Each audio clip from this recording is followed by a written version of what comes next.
Hello, this is Dr. Grande. Today's question is, can I analyze the case of Gareth Jones and Sarah Rigby?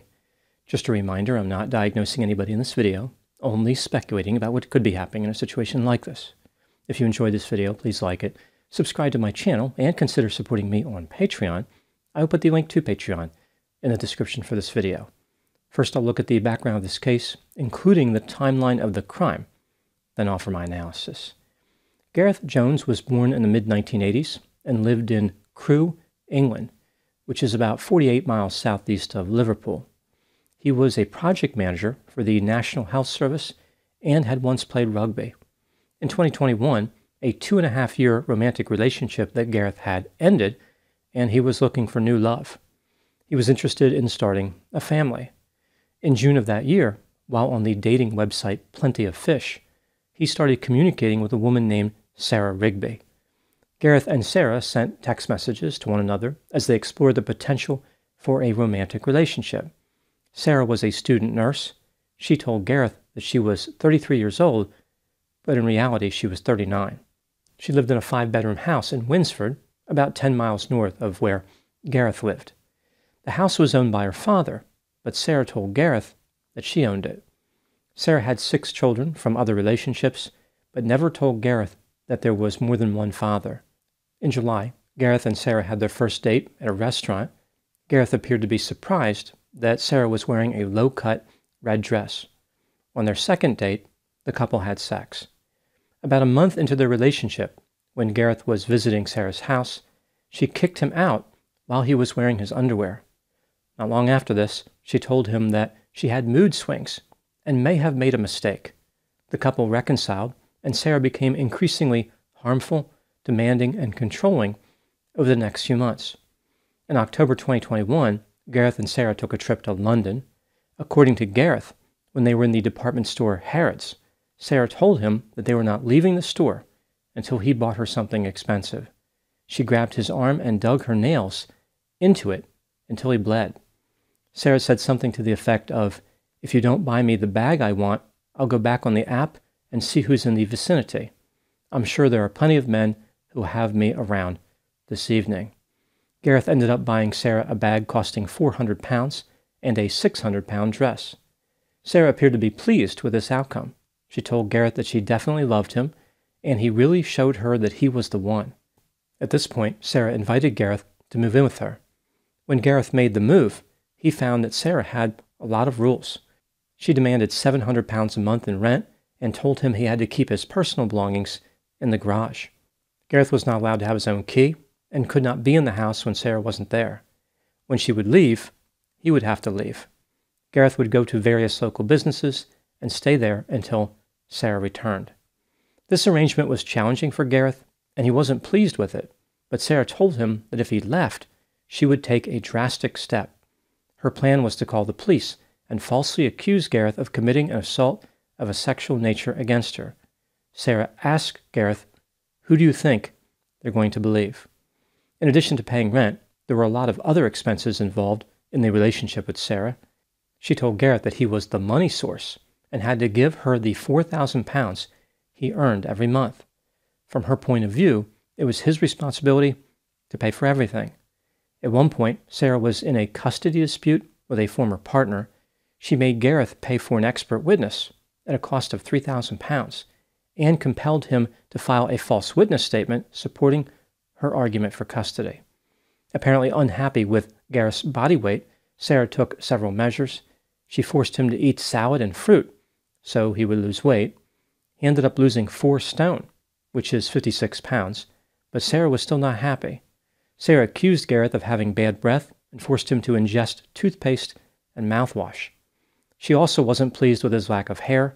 She recommended that he get a hair transplant and made him wear a hat in public so people could not see that his hair was missing. According to Gareth, Sarah called him lazy, sweaty, dopey, smelly, disgusting, ugly, fat, a whale, a slob, and a dog. She also kicked, bit, and scratched him. On one occasion, she struck him in the face with a glass candle holder, which left a scar on his nose. Gareth was not permitted to use the bathroom in Sarah's residence. He had to go to a nearby pub or library. Before Gareth would leave the house, Sarah would frisk him as if she was concerned that he was taking her property. Spending so much time at the house did not translate into freedom for Gareth. Sarah would regularly check his cell phone and would not let him have personal conversations with others unless she was there.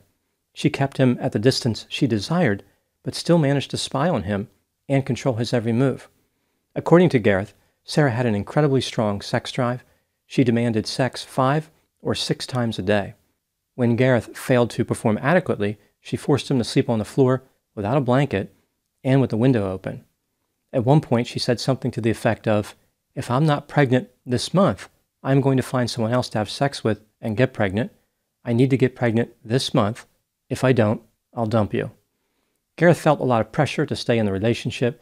Sarah would blame him for her bad behavior and wear him down until he apologized. She would then threaten to reveal his apologies to the police as proof that he did something wrong. If Gareth ever attempted to leave the relationship, Sarah threatened to destroy his property and accuse him of assault. In March 2022, after being romantically involved with Sarah for about 9 months, Gareth finally broke free.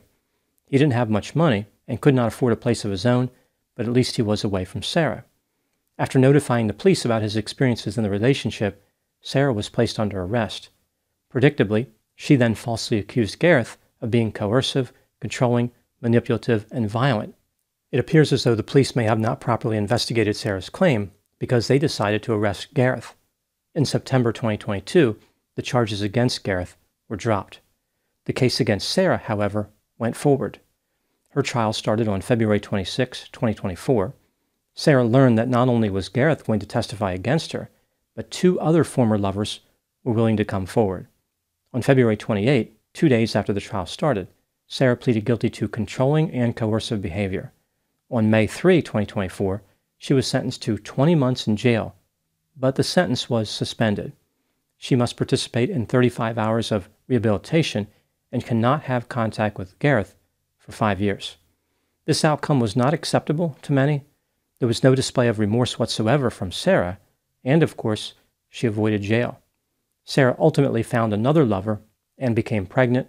Gareth continued his search for love and received a promotion at work. Now moving to my analysis. Here are my thoughts on a few areas that stood out to me in this case. Item number 1. From the very beginning of the relationship, Sarah was intensely affectionate and displayed a lot of interest in having a long-term and serious romance. Gareth implied that he could not believe someone like Sarah would be interested in him, implying that he viewed Sarah as more attractive than him. Later, he realized that she had engaged in love-bombing behavior. Sarah displayed a few red flags early on, before any type of commitment was made. She lied about her age and her ownership of the house she lived in, and she moved forward in the relationship very quickly. Item number 2. Prior to engaging in dramatically obvious harmful behavior, Sarah established a level of physical control by having Gareth move in with her. Now she had command of his environment and could pressure him to follow her rules.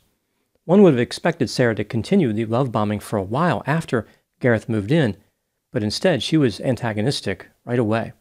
She overwhelmed Gareth with all kinds of directives, like he had to store his belongings in the garage, could not use the bathroom, and could not remain in the house when Sarah was not there. Sarah was demonstrating that she did not trust Gareth and that she was disgusted by him. For example, she told him that the reason he couldn't use her bathroom was that men were disgusting. The theme of this disgust was extended when Sarah degraded Gareth for his weight, his sexual performance, and his lack of hair. Sarah wanted Gareth to understand that he was lucky to be with her because he was repulsive. Item number 3. The financial control was extremely important to Sarah. From her perspective, Gareth was a walking ATM. Paying Sarah was his primary job. This made the relationship feel like a transaction. If Gareth did not pay, the romance was over. When Gareth wasn't handing Sarah money, he was running her errands. His life revolved around Sarah. In order to protect her source of income, Sarah forced Gareth to give her his email passwords, would not let him have private conversations, and cut him off from friends and family.